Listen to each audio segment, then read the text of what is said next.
of Ukraine. In Switzerland in June, along with 90 other nations at the Ukraine Peace Conference, I told you that the United States shares your vision for the end of this war, an end based on the will of the people of Ukraine and the UN Charter, and that we must work with the international community to secure a just and lasting peace. And I told world leaders there, nothing about the end of this war can be decided without Ukraine. However, in candor, I share with you, Mr. President, there are some in my country who would instead force Ukraine to give up large parts of its sovereign territory, who would demand that Ukraine accept neutrality and would require Ukraine to forego security relationships with other nations. These proposals are the same of those of Putin. And let us be clear, they are not proposals for peace. Instead, they are proposals for surrender, which is dangerous and unacceptable. So President Zelensky, I look forward to our discussion today, and I will continue to work with you to ensure Ukraine prevails in this conflict and remains a free, democratic, and independent nation. Welcome back again. Thank you so much. Madam Vice President, thanks for the invitation. Happy to see you. Dear journalists, I want to especially thank you for your participation in the Peace Summit. And really, it was very important, and we remember it.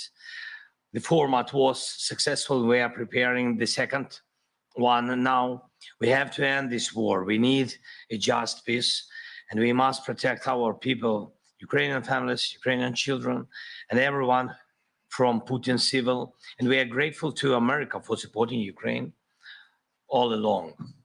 And we'll have an important meeting today, right after I'd talked to President Biden about the plan of victory, and I will share some details of the plan with Vice President Harris. It's crucial for us to be fully understandable and to work in a full coordination with the United States. And this morning I talked also to the congressmen, both chambers, both parties, and I'm thankful for the bipartisan support.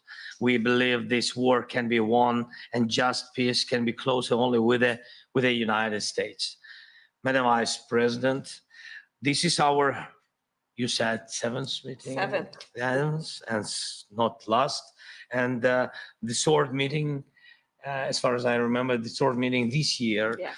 Thank you. And I want to inform you about the latest developments on the battlefield, of course, and about Ukraine's actions in the Kursk region, on what has been achieved and the ambitions ahead. Today we have a new strong support package, as you said, and we have common view on the things that need to be done. We have to keep pressure on Russia to stop the war and to make truly lasting and just peace. It's a top priority for us and for other freedom-loving nations to achieve not a freezing, but real peace for us. So we need to keep sanctions against Russia strong, and we need to use the proceeds from immobilized Russian assets to protect Ukraine, our people, our cities, our front line from Russian evil. And of course, we must work hard to bring all Russian war criminals to justice.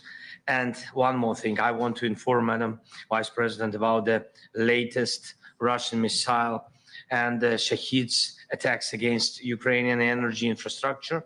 We need to urgently strengthen Ukraine's air defense to save thousands of lives and reduce Russian terror to zero. It's achievable. Thank you again. Thanks, America.